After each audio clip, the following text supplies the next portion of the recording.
Olá! Começa agora mais um programa Alesp Conecta.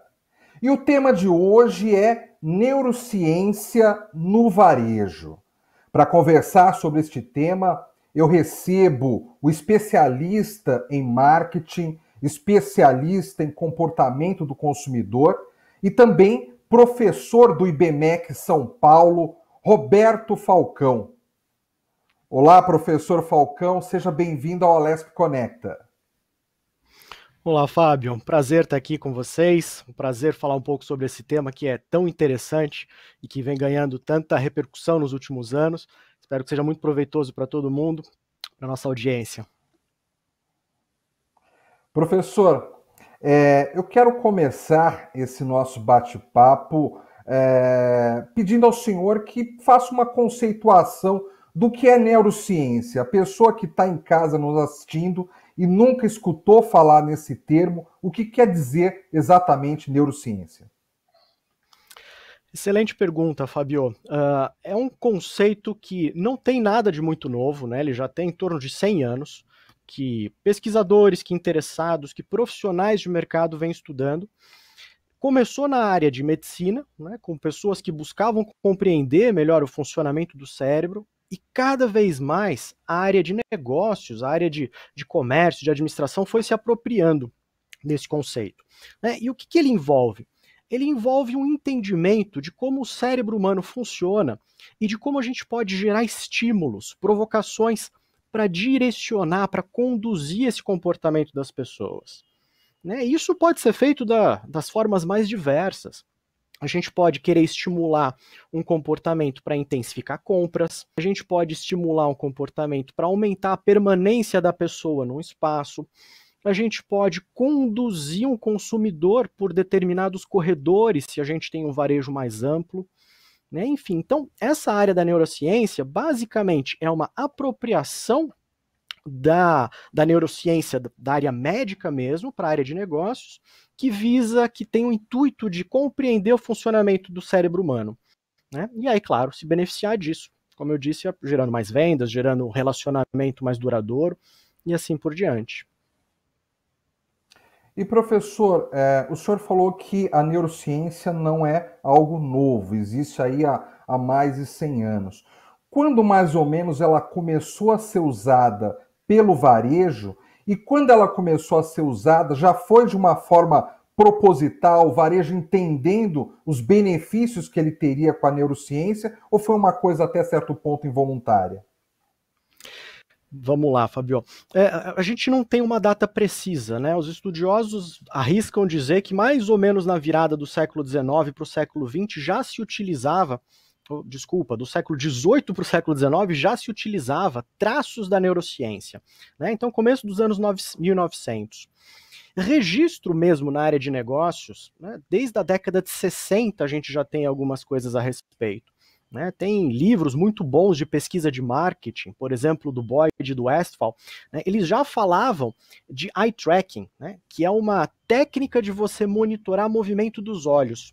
Isso no final da década de 60, começo dos anos 70. Mas ainda era algo muito experimental, ainda era algo muito. Era uma descoberta realmente. E a gente ainda não tinha tecnologia à disposição do varejo. Né? Com o passar dos anos, eu diria que principalmente a partir dos anos 1900, a gente começa a ter um pouco mais de estrutura, mas certamente depois dos anos 2000, o varejo começa a dominar mais essas técnicas. Né? A gente sai, inclusive, de uma dominância da técnica de ressonância magnética, né, que são aqueles eletrodozinhos que a gente coloca na cabeça das pessoas, né, que é uma técnica cara, e a gente começa a utilizar outros tipos de ferramentas. Né? Os olhos, como eu falei, ganham mais relevância com óculos que monitoram os olhos. Monitorese de suor na palma da mão. Né? Por quê? Porque o ser humano ele reage. Né? Nós somos bicho no final das contas e a gente reage aos estímulos. Então, com relação aos olhos, a pupila dilata, a pupila se contrai, a pupila segue uma sequência de cores e de elementos. A nossa palma da mão aumenta a sudorese, né? A gente transpira mais quando a gente fica mais animado, mais excitado em algum aspecto, né? A gente vê algo que a gente gosta. E às vezes a gente nem se dá conta disso, né? Isso é o que é o mais interessante. Por isso que a neurociência tenta investigar. Porque Porque muitas vezes são estímulos quase imperceptíveis, né? São estímulos inconscientes que a gente recebe. Então, respondendo a sua pergunta, a partir realmente dos anos 2000 a gente vê uma intensidade maior, mas ainda com técnicas que eram muito caras, né? Como, por exemplo, a ressonância magnética que eu disse.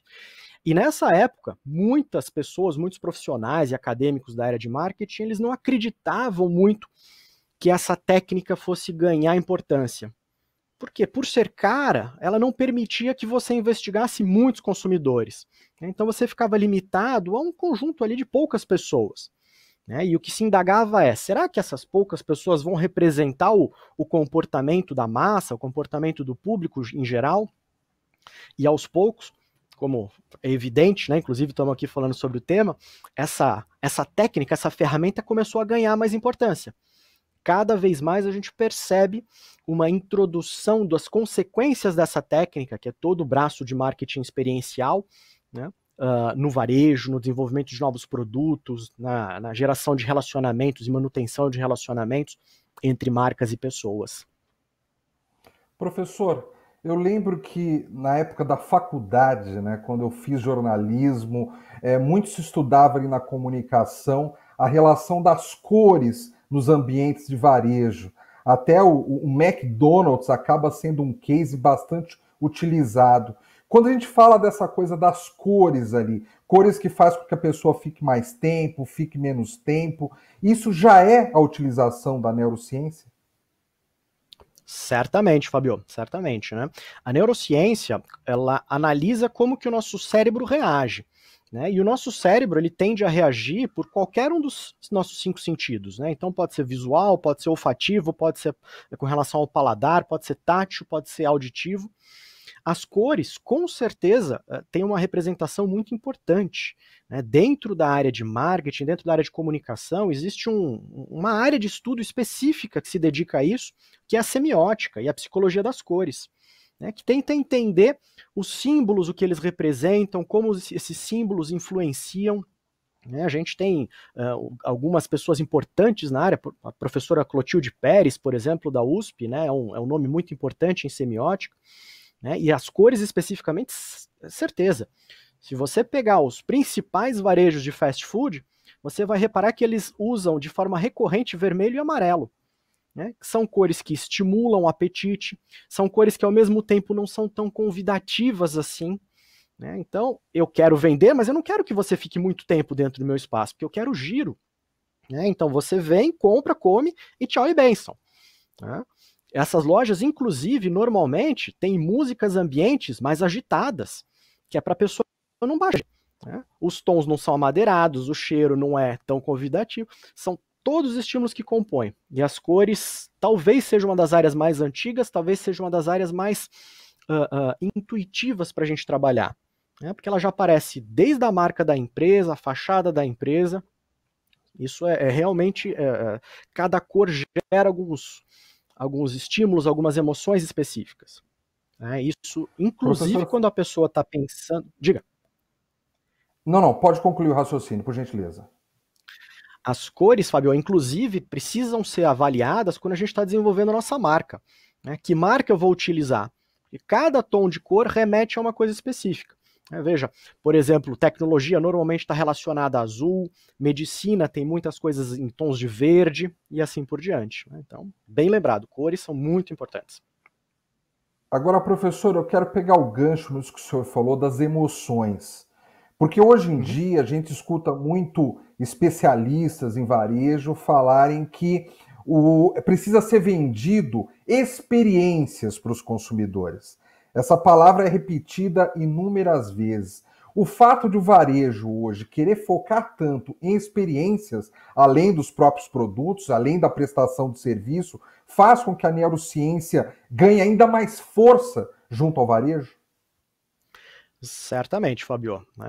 Essa palavra experiência, ela é muitas vezes mal utilizada, né? Ela passou a ser empregada em todos os setores, em todo tipo de loja. E aí você vai às vezes perguntar para o empreendedor ou para o gerente e fala, tá bom, mas o que é experiência? E ele não sabe, né, o que é experiência. Mas está na moda falar em experiência, então vamos falar em experiência.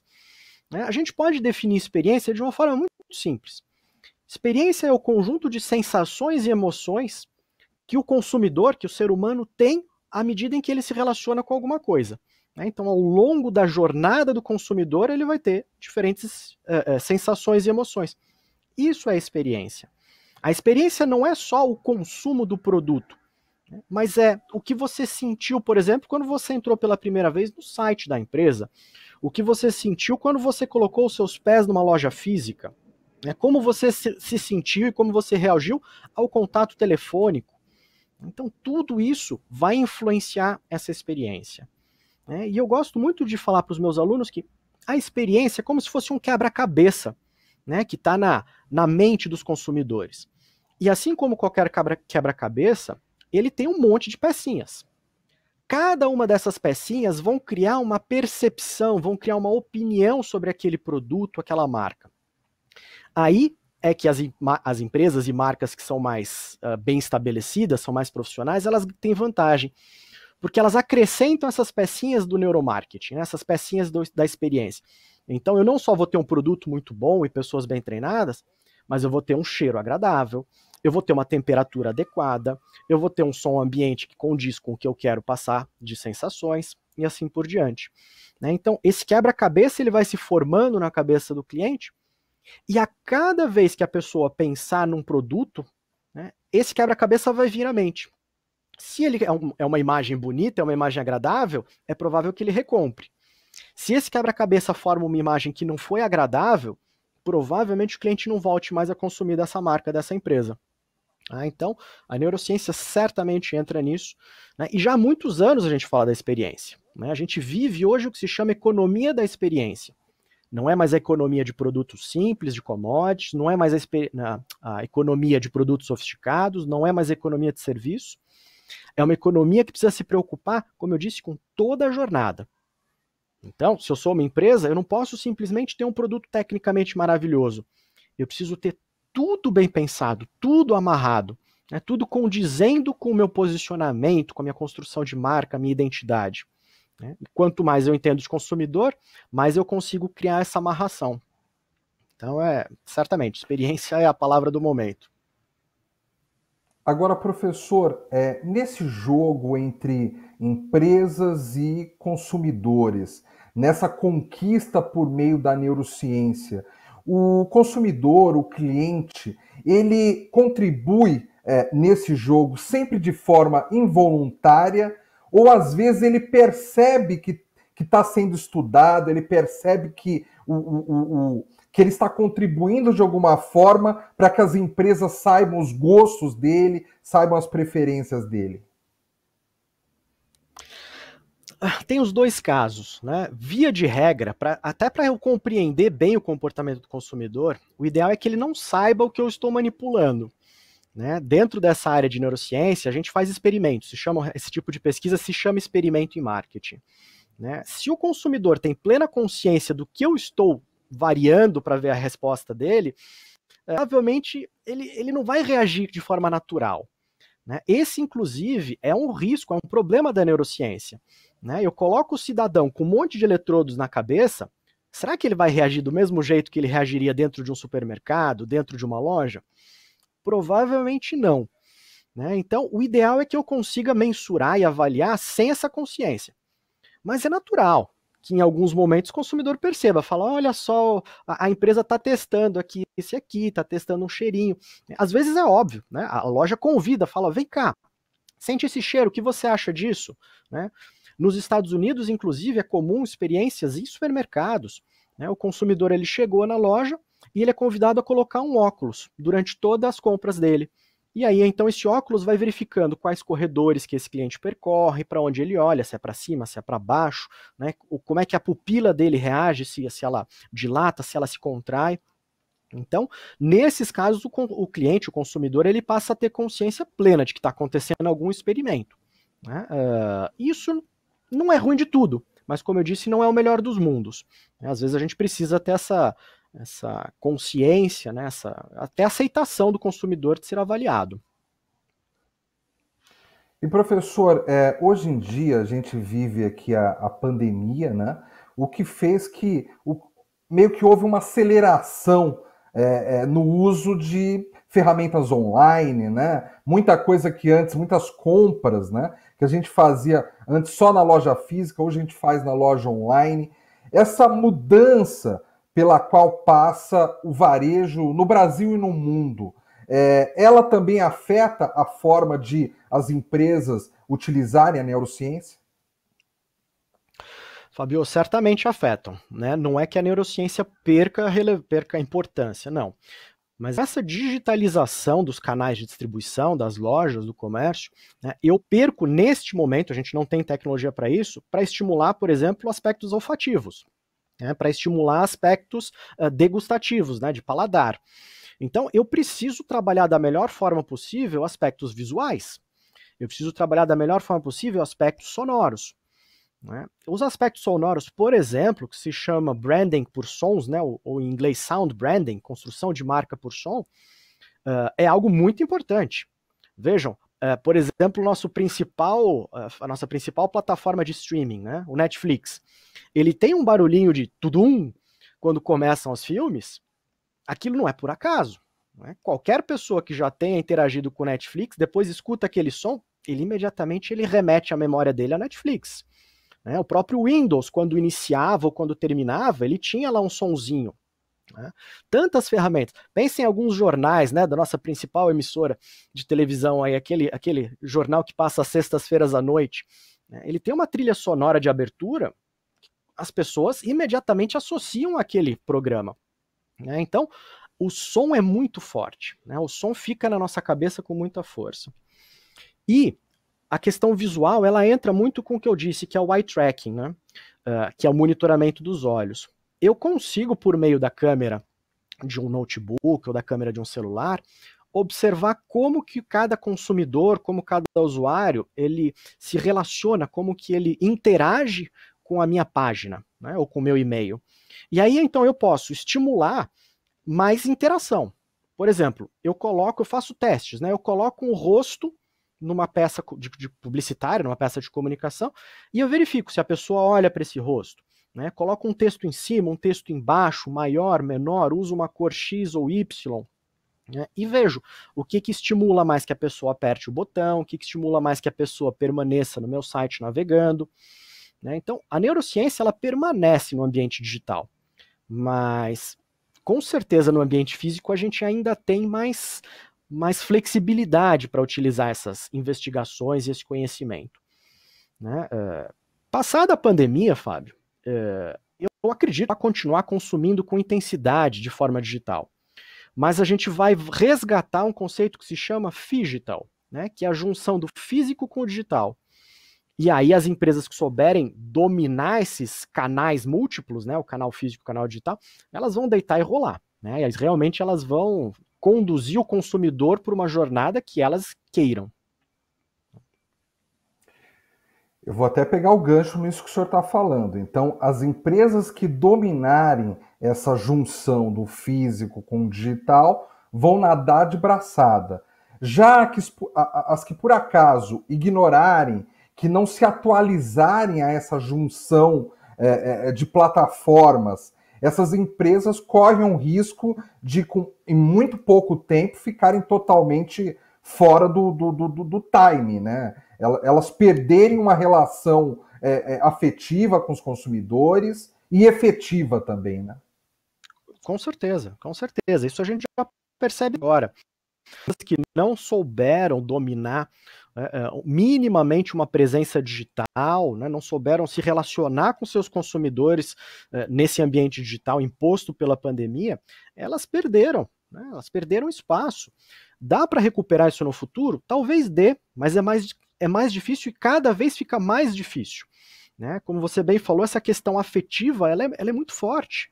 Né? E eu fiquei amiguinho de uma marca, eu passei a gostar e seguir uma marca como consumidor, por que eu vou voltar e seguir a anterior? É complicado isso. Então as empresas precisam sim tentar dominar essas tecnologias, tentar acompanhar o que seus concorrentes estão fazendo. E aí, claro, cada tipo de segmento, né, cada mercado tem uma velocidade, tem um timing de desenvolvimento. O mercado doméstico do Brasil, né, o mercado consumidor do Brasil é imenso. A gente tem, veja, a gente tem uma 25 de março super simples, sempre um perfil de consumidor, e a gente tem mercados super sofisticados no Brasil.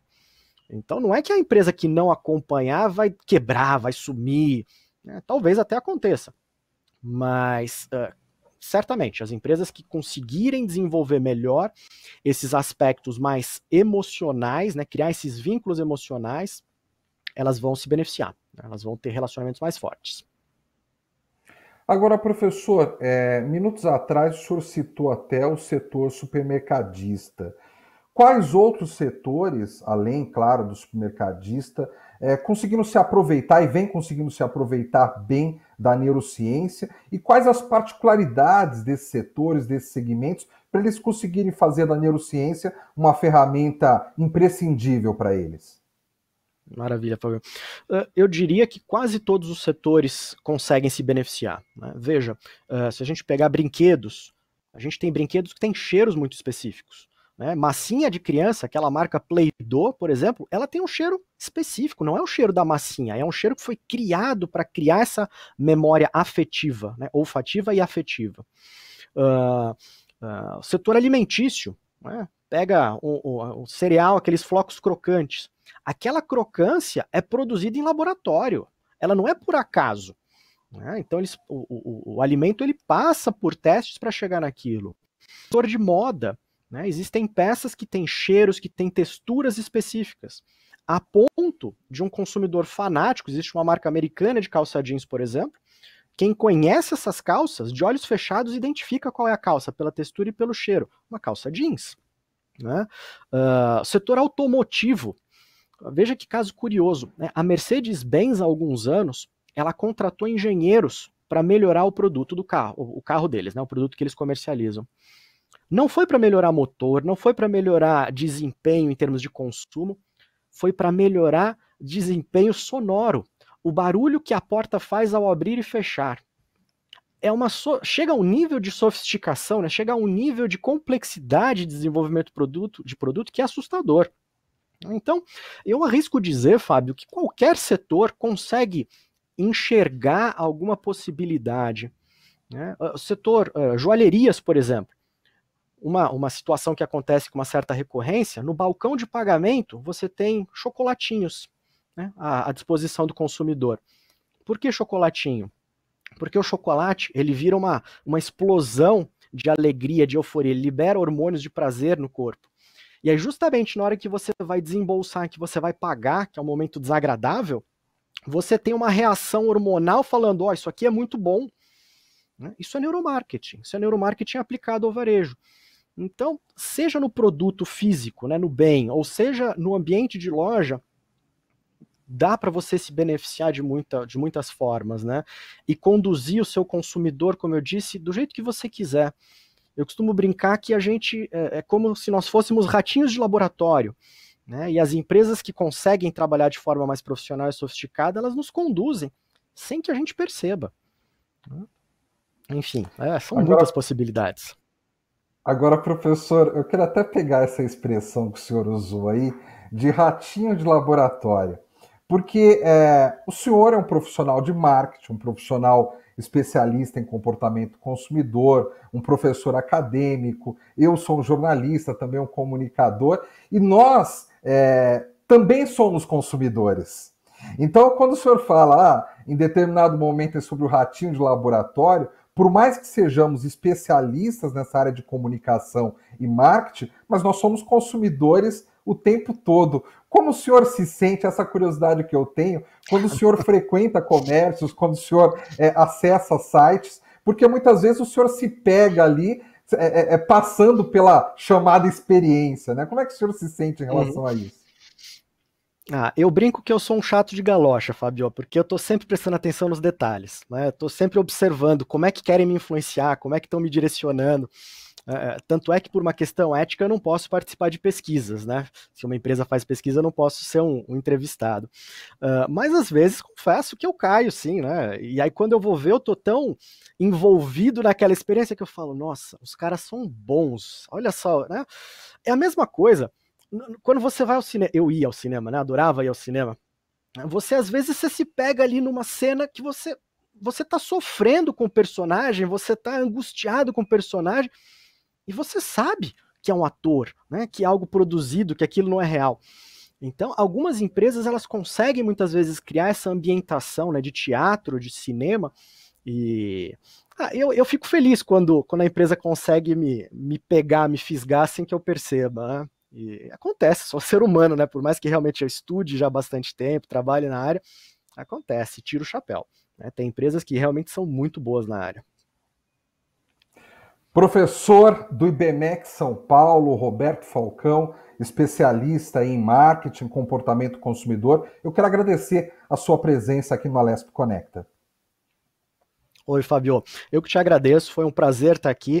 Espero que tenha sido proveitoso para a nossa audiência do Alesp Conecta. É uma delícia falar sobre esse tema tão cativante assim. Obrigado mesmo pelo convite. Termina aqui mais um programa Alesp Conecta. E você já sabe, toda a nossa programação pode ser vista e revista também pelo YouTube. É só você acessar o YouTube, digitar Alesp e assistir os nossos programas no momento mais conveniente para você. Obrigado pela sua audiência mais uma vez e até o próximo programa.